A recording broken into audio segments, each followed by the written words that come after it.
নমস্কাৰ সকলোকে স্বাগতম জনাইছো লাভলি ষ্টাডিজ ইউটিউব চেনেলৰ নতুন এটা ভিডিঅ'লৈ। আজি আমি আসাম পুলিচ এবি আৰু ইউবি পৰীক্ষাৰ বাবে অসম আৰক্ষী লিখিত পৰীক্ষাত আগত বছৰসমূহত আহি থকা প্ৰশ্ন উত্তৰৰ বিষয়ে আলোচনা কৰিম। এই ভিডিঅ'টোত 30টা কুৱেশ্যন আছে। 30টা কুৱেশ্যনৰ ভিতৰত তোমালোকে কেইটা শুদ্ধ উত্তৰ দিব পাৰা কমেন্ট বক্সত জনাই দিব। তো ব্লগচোন আজিৰ ভিডিঅ'টো আৰম্ভ কৰোঁ।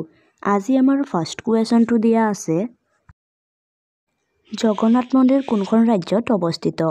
জগন্নাথ মন্দিৰ কোনখন ৰাজ্যত অৱস্থিত সুধিছে।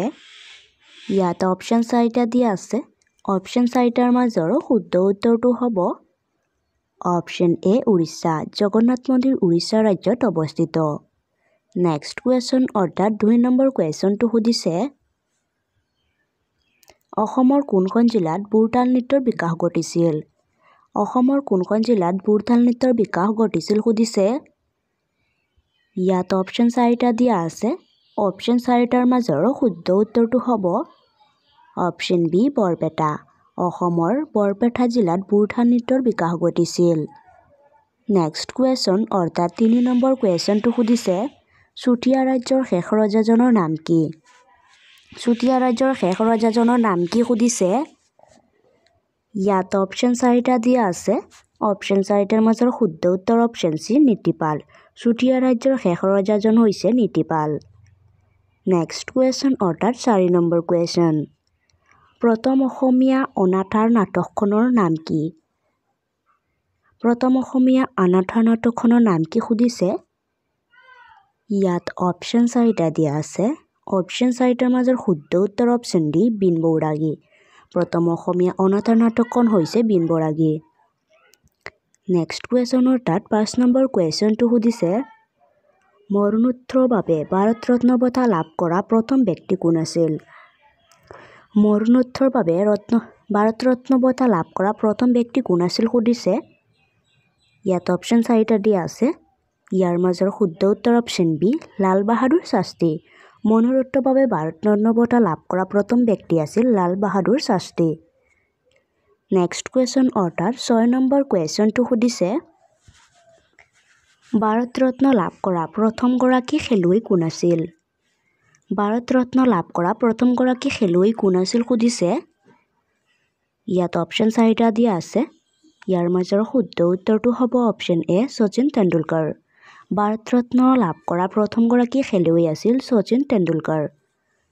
নেক্সট কুৱেশ্যন অৰ্থাৎ 7 নম্বৰ কুৱেশ্যনটো সুধিছে,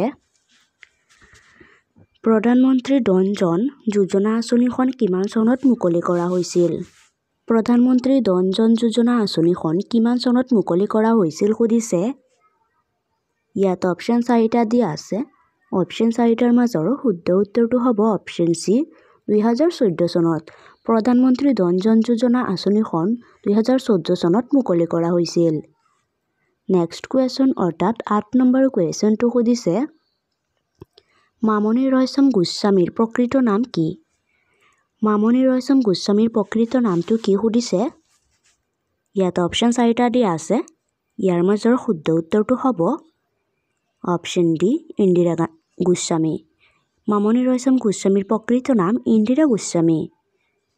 নেক্সট কুৱেশ্যন অৰ্থাৎ 9 নম্বৰ কুৱেশ্যনটো সুধিছে,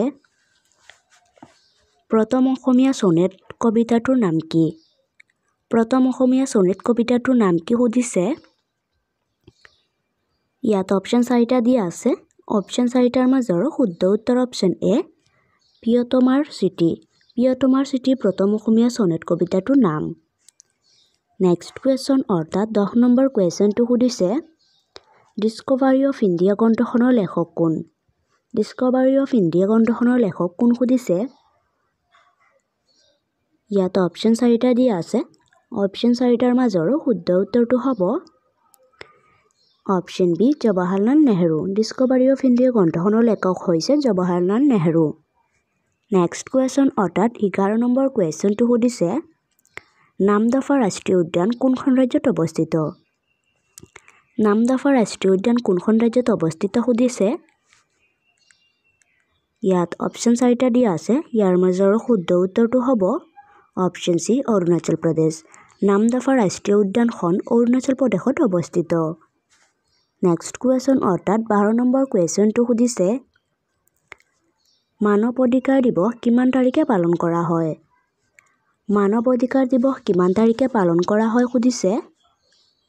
ইয়াত অপশ্যন 4টা দিয়া আছে। অপশ্যন 4টাৰ মাজৰ শুদ্ধ উত্তৰটো হ'ব অপশ্যন ডি 10 ডিচেম্বৰ। মানৱ অধিকাৰ দিৱস 10 ডিচেম্বৰ তাৰিখে পালন কৰা হয়। নেক্সট কুৱেশ্যন অৰ্থাৎ 13 নম্বৰ কুৱেশ্যনটো সুধিছে ইৰাণৰ মুদ্ৰাৰ নাম কি? ইৰাণৰ মুদ্ৰাৰ নাম কি সুধিছে। ইয়াত অপশ্যন 4টা দিয়া আছে। অপশ্যন 4টাৰ মাজৰ শুদ্ধ উত্তৰটো হ'ব option A real.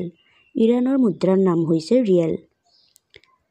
Next question অৰ্থাৎ 14 নম্বৰ কুৱেশ্যন ৰাছিয়াৰ ৰাজধানী চহৰ কি?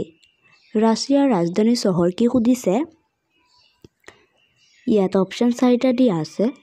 অপশ্যন 4টাৰ মাজৰ শুদ্ধ উত্তৰ অপশ্যন বি মস্কো। ৰাছিয়াৰ ৰাজধানী চহৰ হৈছে মস্কো।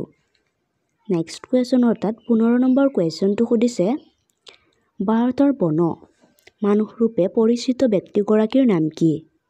ভাৰতৰ বন মানুহ ৰূপে পৰিচিত ব্যক্তিগৰাকী কোন সুধিছে। ইয়াত অপশ্যন 4টাৰ মাজৰ শুদ্ধ উত্তৰ অপশ্যন এ যাদৱ পায়েং। ভাৰতৰ বন মানুহ ৰূপে পৰিচিত ব্যক্তিগৰাকীৰ নাম যাদৱ পায়েং। নেক্সট কুৱেশ্যন অৰ্থাৎ 16 নম্বৰ কুৱেশ্যনটো সুধিছে লাই হাৰাওৱা কোন জনগোষ্ঠীৰ উৎসৱ? লাই হাৰাওৱা কোন জনগোষ্ঠীৰ উৎসৱ সুধিছে।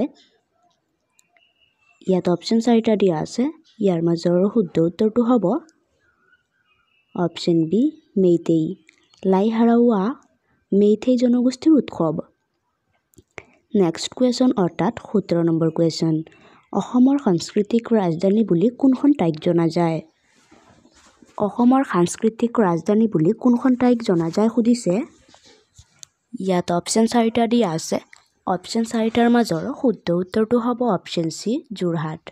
অসমৰ সাংস্কৃতিক ৰাজধানী বুলি যোৰহাট ঠাইক জনা যায়। নেক্সট কুৱেশ্যন অৰ্থাৎ 18 নম্বৰ কুৱেশ্যনটো সুধিছে ISROৰ মুখ্য কাৰ্যালয় ক'ত অৱস্থিত? ISROৰ মুখ্য কাৰ্যালয় ক'ত অৱস্থিত সুধিছে। ইয়াত অপশ্যন 4টা দিয়া আছে। অপশ্যন 4টাৰ মাজৰ শুদ্ধ উত্তৰ অপশ্যন চি বেংগালুৰু। ISROৰ মুখ্য কাৰ্যালয় বেংগালুৰুত অৱস্থিত। নেক্সট কুৱেশ্যন অৰ্থাৎ 19 নম্বৰ কুৱেশ্যনটো সুধিছে অৰুণোদয় আঁচনি কিমান চনত আৰম্ভ কৰা হৈছিল? অৰুণোদয় আঁচনি কিমান চনত আৰম্ভ কৰা হৈছিল সুধিছে। ইয়াত অপশ্যন 4টা দিয়া আছে। অপশ্যন 4টাৰ মাজৰ শুদ্ধ উত্তৰটো হ'ব অপশ্যন ডি 2020 চনত। অৰুণোদয় আঁচনি 2020 চনত আৰম্ভ কৰা হৈছিল। নেক্সট কুৱেশ্যন অৰ্থাৎ 20 নম্বৰ কুৱেশ্যনটো সুধিছে সোণবিল জলাশয় ক'ত অৱস্থিত? সোণবিল জলাশয় ক'ত অৱস্থিত সুধিছে। ইয়াত অপশ্যন 4টা দিয়া আছে। অপশ্যন 4টাৰ মাজৰ শুদ্ধ উত্তৰটো হ'ব অপশ্যন এ কৰিমগঞ্জ। সোণবিল জলাশয় কৰিমগঞ্জত অৱস্থিত। নেক্সট কুৱেশ্যন অৰ্থাৎ 21 নম্বৰ কুৱেশ্যনটো সুধিছে অসমৰ লুইত কোঁৱৰ বুলি কাক কোৱা হয়? অসমৰ লুইত কোঁৱৰ বুলি কাক কোৱা হয় সুধিছে। ইয়াত অপশ্যন 4টা দিয়া আছে। অপশ্যন 4টাৰ মাজৰ শুদ্ধ উত্তৰটো হ'ব অপশ্যন ডি ৰুদ্ৰ বৰুৱা। অসমৰ লুইত কোঁৱৰ বুলি ৰুদ্ৰ বৰুৱাক কোৱা হয়।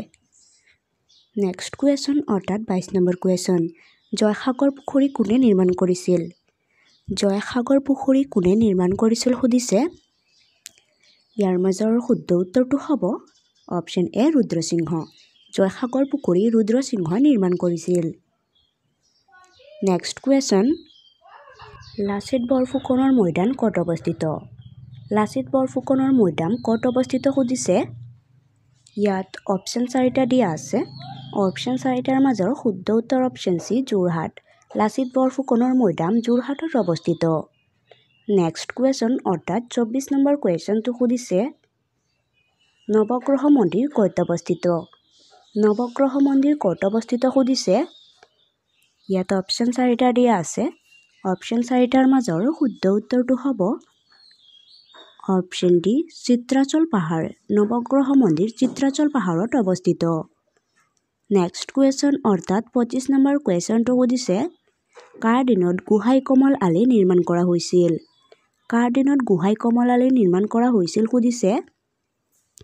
ইয়াত অপশ্যন 4টা দিয়া আছে। অপশ্যন 4টাৰ মাজৰ শুদ্ধ উত্তৰটো হ'ব অপশ্যন এ নৰনাৰায়ণ। নৰনাৰায়ণৰ দিনত গোহাঁই কমলালী নিৰ্মাণ কৰা হৈছিল। নেক্সট কুৱেশ্যন অৰ্থাৎ 26 নম্বৰ কুৱেশ্যন। ভাৰত চৰকাৰৰ সকলো প্ৰশাসনিক কাৰ্য কাৰ দ্বাৰা পৰিচালিত হয়? ভাৰত চৰকাৰৰ সকলো প্ৰশাসনিক কাৰ্য কাৰ দ্বাৰা পৰিচালিত হয় সুধিছে। ইয়াত অপশ্যন 4টা দিয়া আছে। অপশ্যন 4টাৰ মাজৰ শুদ্ধ উত্তৰ অপশ্যন চি ৰাষ্ট্ৰপতি।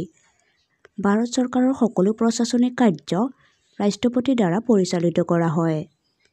নেক্সট কুৱেশ্যন অৰ্থাৎ 27 নম্বৰ কুৱেশ্যনটো সুধিছে ৰাজ্যপালক কোনে নিযুক্তি প্ৰদান কৰে? ৰাজ্যপালক কোনে নিযুক্তি প্ৰদান কৰে সুধিছে। ইয়াত অপশ্যন 4টা দিয়া আছে। অপশ্যন 4টাৰ মাজৰ শুদ্ধ উত্তৰ অপশ্যন বি ৰাষ্ট্ৰপতিয়ে। ৰাজ্যপালক ৰাষ্ট্ৰপতিয়ে নিযুক্তি প্ৰদান কৰে। নেক্সট কুৱেশ্যন অৰ্থাৎ 28 নম্বৰ কুৱেশ্যনটো সুধিছে উচ্চতম আৰু উচ্চ ন্যায়ালয়ৰ প্ৰধান বিচাৰপতিসকলক কোনে নিযুক্তি দিয়ে? উচ্চতম আৰু উচ্চ ন্যায়ালয়ৰ প্ৰধান বিচাৰপতিসকলক কোনে নিযুক্তি দিয়ে সুধিছে। ইয়াত অপশ্যন 4টা দিয়া আছে। অপশ্যন 4টাৰ মাজৰ শুদ্ধ উত্তৰটো হ'ব অপশ্যন বি ৰাষ্ট্ৰপতিয়ে। উচ্চতম আৰু উচ্চ ন্যায়ালয়ৰ প্ৰধান বিচাৰপতিসকলক ৰাষ্ট্ৰপতিয়ে নিযুক্তি দিয়ে। নেক্সট কুৱেশ্যন অৰ্থাৎ 29 নম্বৰ কুৱেশ্যন। সংসদৰ অধিৱেশন আহ্বান গঠিত বা লোকসভা ভংগ কোনে কৰিব পাৰে? সংসদৰ অধিৱেশন আহ্বান গঠিত বা লোকসভা ভংগ কোনে কৰিব পাৰে সুধিছে। ইয়াত অপশ্যন 4টা দিয়া আছে। ইয়াৰ মাজৰ শুদ্ধ উত্তৰ অপশ্যন বি ৰাষ্ট্ৰপতিয়ে। সংসদ অধিৱেশন আহ্বান গঠিত বা লোকসভা ভংগ ৰাষ্ট্ৰপতিয়ে কৰিব পাৰে। নেক্সট কুৱেশ্যন অৰ্থাৎ লাষ্ট কুৱেশ্যনটো সুধিছে কোনো দোষী ব্যক্তিক আদালতে দিয়া শাস্তিৰ মাৰ্জনা বা হ্ৰাস কোনে কৰিব পাৰে? ইয়াত অপশ্যন 4টা দিয়া আছে। ইয়াৰ মাজৰ শুদ্ধ উত্তৰটো হ'ব অপশ্যন বি ৰাষ্ট্ৰপতিয়ে। ৰাষ্ট্ৰপতিয়ে দোষী ব্যক্তিক আদালতে দিয়া শাস্তিৰ মৰ্যাদা বা হ্ৰাস কৰিব পাৰে।